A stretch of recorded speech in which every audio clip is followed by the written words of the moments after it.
கொஞ்சம் நெய் போட்டுக்கலாம்.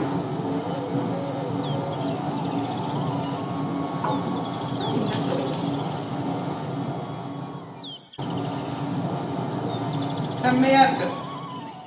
ஹாய், எல்லாம் எப்படிப்பா இருக்கீங்க? நல்லா இருக்கீங்களா? நானும் நல்லா இருக்கேன். இன்னைக்கு வந்து நம்முடைய கிச்சனில் நாம் செய்ய போகிறது என்னன்னா பொடுதலைக்கீரை துவையல். இது என்ன புதுசாக இருக்குன்னு பார்க்குறீங்களா? வில்லேஜில் இருக்கிறவங்களுக்கு நிறையவே தெரிஞ்சிருக்கும் இந்த கீரையை பற்றி. பொடுதலைக்கீரை பிணிகள் விடுதலைன்னு சொல்லுவாங்க. அந்த அளவுக்கு ஒரு நல்ல ஒரு ஆரோக்கியமான கீரை இது. இந்த கீரை வந்து மாடி தோட்டம் வச்சிருக்கிறவங்களுக்கு களைச்செடியாகவே வளரும். எனக்கும் அப்படி தான் வளர்ந்தது. நம்முடைய மாடி தோட்டத்தில் இது வந்து களைச்செடியாக வளர்ந்தது. பார்த்த உடனே இது பொடுதலைக்கீரை அப்படிங்கிறதுனால நான் வளர விட்டுட்டேன். இன்னைக்கு அதை வந்து நான் பறிச்சுட்டு வந்திருக்கேன். நான் அதை வந்து பறிக்கும் போது வீடியோ எடுக்கல. ஆனால் வந்து துவையல் எப்படி செய்யறது அப்படிங்கிறத நாம் இப்போ பார்க்கலாம். அதுக்கு வந்து முதல்ல நம்ம ஸ்டவ் பற்ற வச்சு கடாய் வச்சுக்கலாம். வாங்க.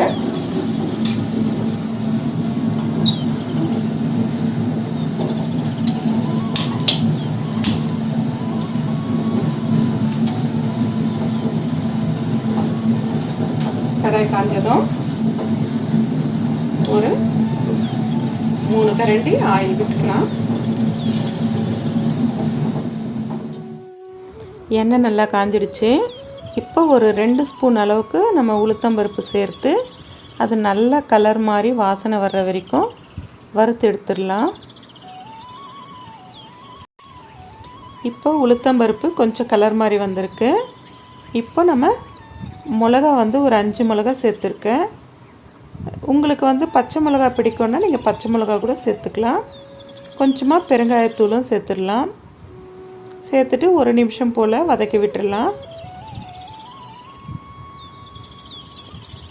இப்போ வந்து பார்த்திங்கன்னா நான் அந்த கீரையை காம்பு எதுவும் இல்லாமல் வெறும் இலைகளும் அதில் இருக்கிற பூக்களை மட்டும் எடுத்து வச்சுருக்கேன். எடுத்து நல்லா கழுவி சுத்தம் பண்ணி வச்சுருக்கேன் பாருங்கள். இப்போ இதையும் வந்து நம்ம சேர்த்துடலாம். நீங்கள் இது வரைக்கும் நம்முடைய சேனலை சப்ஸ்கிரைப் பண்ணலைன்னா சப்ஸ்கிரைப் பண்ணி வச்சுக்கோங்க. இதுக்கு அடுத்தடுத்து இன்னும் நிறைய ரெசிபீஸ் நான் வந்து செய்து காட்ட போகிறேன். இந்த ரெசிபி வந்து தெரியாதவங்களும் இருப்பாங்க. அவங்களுக்கும் வந்து நம்முடைய வீடியோஸை ஷேர் பண்ணி விடுங்க. நீங்களும் வீட்டில் செய்து பாருங்கள். உங்களுக்கு என்னுடைய இந்த சமையல் எல்லாம் பிடிச்சிருந்ததுன்னா நம்ம வீடியோவை ஒரு லைக் பண்ணுங்கள். நல்லா வந்து பச்சை வாசனை போகிற அளவுக்கு கொஞ்சம் வதக்கி விடலாம். இப்போ ஓரளவுக்கு வதங்கியிருக்கு. இப்போ ஒரு அரை மூடி தேங்காயை பொடி பொடியாக கட் பண்ணி சேர்த்துடலாம். கூடவே ஒரு 1/4 டீஸ்பூன் அளவுக்கு மஞ்சள் பொடியும் சேர்த்துடலாம். இந்த துவையலுக்கு மட்டும் ஒரு சின்ன நெல்லிக்காய் அளவுக்கு புளி சேர்க்கணும். அப்போ தான் வந்து இது டேஸ்ட் ரொம்ப நல்லாயிருக்கும்.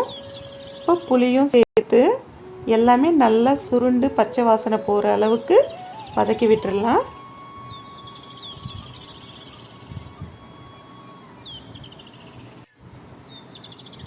இப்போ நல்லா சுருண்டு வந்துருச்சு, நல்லா வதங்கிருச்சு.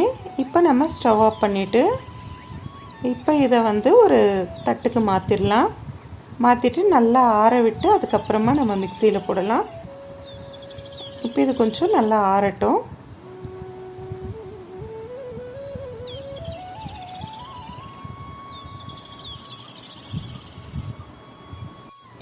நல்லா சில்லுன்னு ஆறின பிறகு நாம் இதை மிக்ஸி ஜாருக்கு மாற்றிடலாம்.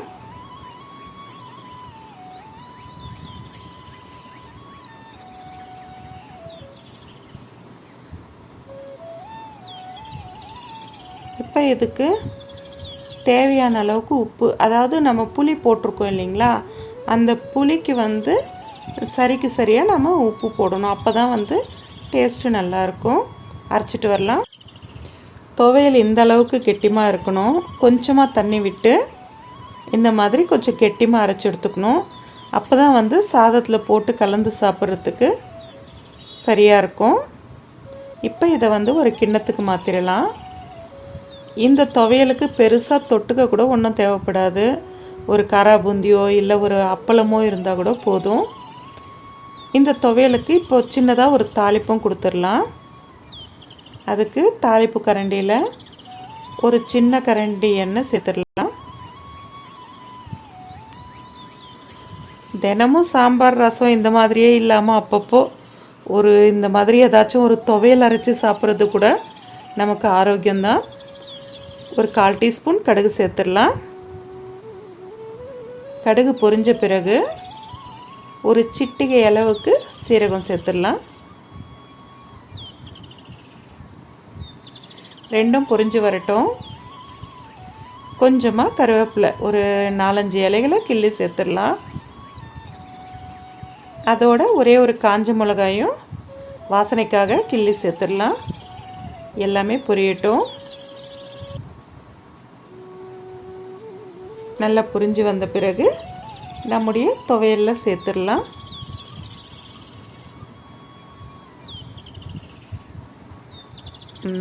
இப்போ நம்முடைய துவையல் ரெடி. வாங்க இது எப்படி இருக்குன்னு நம்ம சாப்பிட்டே பார்த்துடலாம். கொஞ்சம் நெய் போட்டுக்கலாம்.